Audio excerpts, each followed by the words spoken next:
আসসালামু আলাইকুম। এখানে যে চার্জারটি দেখতে পাচ্ছেন একটি 12 ভোল্ট 7 এম্পিয়ার ব্যাটারি চার্জ দেওয়ার জন্য এই চার্জারটি আমি নিজে তৈরি করছি।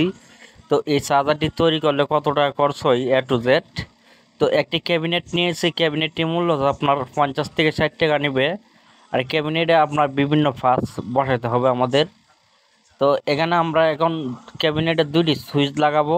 একটি সুইচ আমাদের কাজে লাগবে, আরেকটি কাজে লাগবে না। আর দুইটি সুইচের মূল্য তো আপনার একটি সুইচ 5 টাকা করে আমি নিচ্ছি, তো দুইটা সুইচ 10 টাকা। আর এখানে আমরা চুমকি ব্যবহার করছি দুইটা।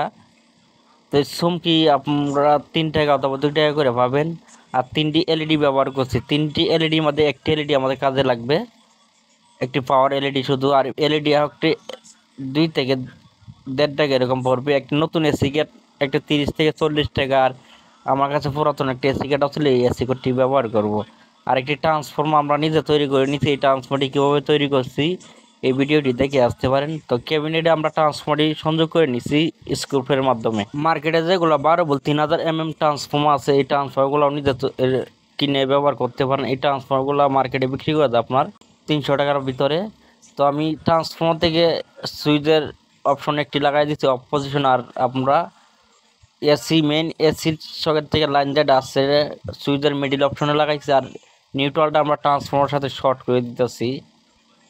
এবার আমরা শর্ট করে দেবো ট্রান্সফর্মার সাথে নিউট্রাল অপশন, নিউট্রাল তারটা। আর একটি তার আমরা বাদতে আরেকটি নিউট্রালের সাথে কানেক্ট করতেছি আমাদের সুইচ পাওয়ার এলইডিতে আমরা লাইন দেওয়ার জন্য। পাওয়ার এলইডিতে লাইন দেওয়ার জন্য এক্সট্রা লাইন আমরা আরেকটি টেনে নিচ্ছি, এখানে দেখতে পাচ্ছেন।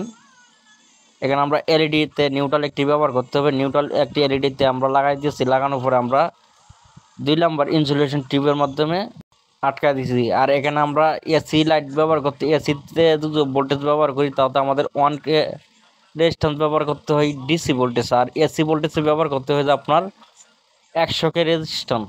100K রেজিস্ট্যান্স ব্যবহার করতে হয় এসি ভোল্টেজের জন্য। তো এসি ভোল্টেজের জন্য 100K রেজিস্ট্যান্স ব্যবহার করবেন। এখানে সুইচের কানেকশন থেকে আমরা এলইডিতে লাইন দিয়ে দিচ্ছি। তাহলে আমাদের এসি পাওয়ার যে সাপ্লাই লাইনটি আছে আমরা সুইচের মধ্যে কানেক্ট করে নিচ্ছি। আর এখানে দেখতে পাচ্ছেন একটি আমরা ব্রিজ ডায়েট সিস্টেম করে নিচ্ছি 4টি ডায়েট দিয়ে। আপনারা 260 ডায়েট দিয়েও করে নিতে পারবেন। আর 260 ডায়েট হিসেবে আপনার 2 টাকা পিস। আর এখানে ক্যাপাসিটার ব্যবহার করছি যে আমি এখানে যে ক্যাপাসিটারগুলো ব্যবহার করছি 3300 35 ভোল্টের ক্যাপাসিটার ব্যবহার করছি। তো আপনারা চাইলে এখানে 25 ভোল্ট ক্যাপাসিটার ব্যবহার করতে পারেন। তো এখানে আমি এখন ট্রান্সফর্মার থেকে এসি লাইন যেটি আসছিল আমি ডায়োডের যে এসি লাইন কালেকশনটি আছে এখানে আমরা সোল্ডারিং করে দিয়েছি, দেখতে পাচ্ছেন। তো এখানে ক্যাপাসিটার নেগেটিভ পজিটিভ থেকে আমরা ব্যাটারি চার্জ দেওয়ার জন্য আউটপুটের লাইন বের করে নেব এখান থেকে ক্লিপের মাধ্যমে। তো এরকম করে আমরা সোল্ডারিং করে নিচ্ছি সুন্দর করে। এখানে দেখতে পাচ্ছেন 2টি ক্লিপের মাধ্যমে আমরা লাইনগুলো করে নিচ্ছি কত স্পার্ট করে, ভালো একটা এম্পিয়ার আসে। তো এই ট্রান্সফর্মার কীভাবে তৈরি করছি ভিডিওটি অবশ্যই দেখে আসবেন। আর 2টি ক্লিপ হচ্ছে আপনার 5 থেকে 6 টাকা। আর এই ট্রান্সফর্মার আমরা নিজে তৈরি করে নিছি, সেকেন্ডারি তারটা একটু মোটা দিচ্ছি, এই জন্য ভালো একটা এম্পিয়ার আসে। তো এই ব্যাটারিটি সুন্দরভাবে চার্জ হবে, কোনো সমস্যা হবে না। তো এতক্ষণ আমাদের সাথে থাকার জন্য সবাইকে অসংখ্য ধন্যবাদ।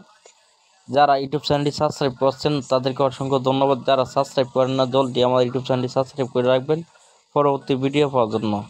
তবে সবাই ভালো থাকবেন। আল্লাহ হাফেজ।